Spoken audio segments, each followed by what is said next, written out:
Hello, hello. Dr. Jessica here, your all natural family doc.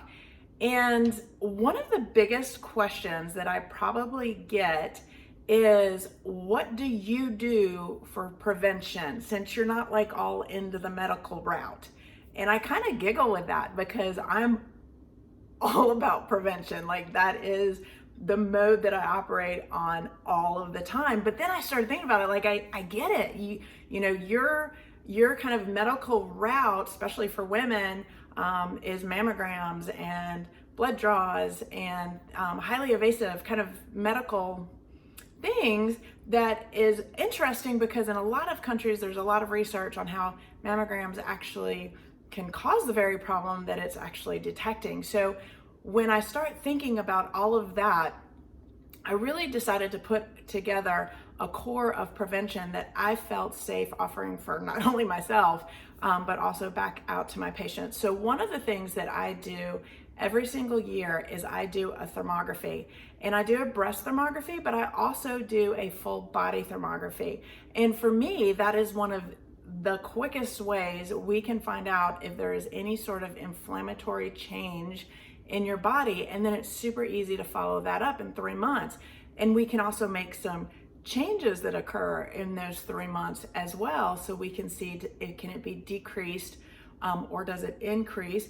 But when I'm looking to decrease it, I'm gonna go back to those 4 pillars. Are we moving? Is there structural changes that are occurring or that maybe need to be occurring? Is the lymph moving enough because you're moving enough? Is there some diet changes that you need to make? Food is the number one inflammatory thing that we can have. And so taking control of that is the number one thing you can do for your health. Then is there some environmental stressors that need to be addressed? Some of those can be maintained. Some of those have to be maintained through supplementation. And then the big one is, how you doing with your emotions? Are you allowing emotions to kind of rule your health, or are you taking charge, being aware, and putting the emotions where they need to be put and operating in a healthy manner that way? It's fascinating to me. The more I read on emotions, the more they're also a leading cause of inflammation in the human body, and disease processes start there. So we do thermography. And like I said, we can do full body. So I can do head, thyroid, breast, abdomen. I actually do my legs as well to see how my vascularity is doing throughout my entire body. I want to know. I do a blood draw every single year. This is so integral because while it's just a window, like today's window, there are some blood draws that you can get that will actually tell us 3 months of your past history. So we know what your nutritional values are. We know if you're absorbing those nutritions. We know, I kind of call it like a train heading down the track, because we're all heading down the track, right? All of us are. Are you on a silver bullet speed train? Or are you on like that old fashioned locomotive that you're kind of having to push? And like for me, I want to be on that old fashioned locomotive. I don't want to get to my destination quickly. I want to be enjoying the scenery and staying extraordinarily healthy. So I look at the blood draws and I see what is my body trending to. And this is something that functional wellness doctors have done for decades, is we don't use the norms that you get in your medical office. And I'll give you a great example of why. Because how many times have you gone in saying, I'm feeling like crap, and your doctor goes, oh, it's fine. Your normals are fine. There's nothing wrong with you. And you're like, yeah, there is. So functional norms are much smaller, and we can see trends. And when we see trends that don't change, then we know the train's speeding up a little bit towards a destination that maybe we don't want. Another thing that we've just added in the office is a glucose monitor. And this is incredible. It is absolutely life-changing because it's a monitor that goes on the back of your arm. You keep it there for 2 weeks. It measures your glucose level instantly. You just put this up against your arm and you get a reading. There's so much research out there on what insulin at certain healthy normals are doing to your body and what at certain unhealthy ranges are also doing to your body. And we know that you're within 10 years of diabetes if your insulin levels are within a certain range. Why would you not want to know that? Why does your first example of diabetes get to be, well, hey, congratulations, you have it, here's a prescription? when we have lots of research that shows, no, actually this can be monitored decades in advance and we can actually do something about it. The other thing that's been really super fascinating to me about this is I can see real time what food does. I can see real time what exercise does.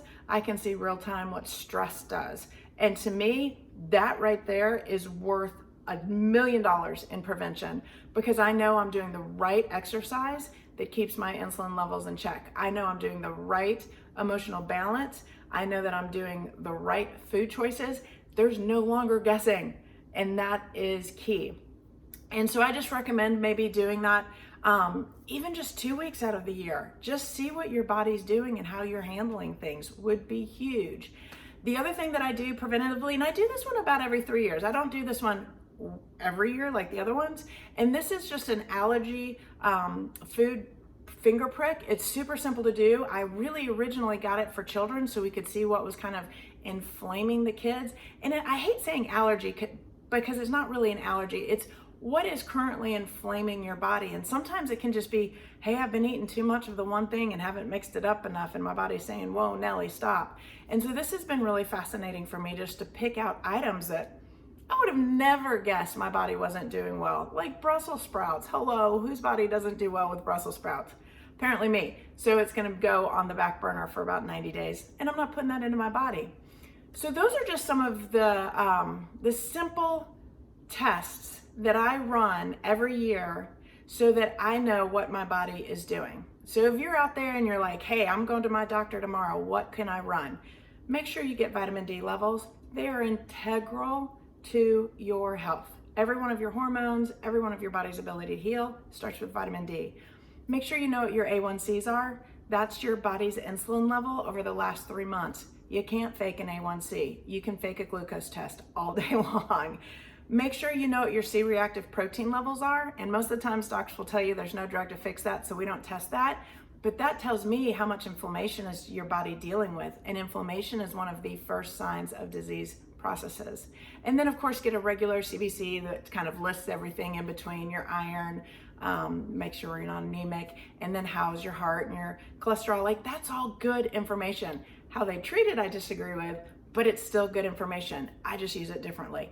So I recommend doing that every year. And if you have a crisis point, maybe we do it every 3 to 6 months to see if we're improving. So that's Dr. J's prevention tips. I hope you guys have all had a great day. Talk to you soon. Bye-bye.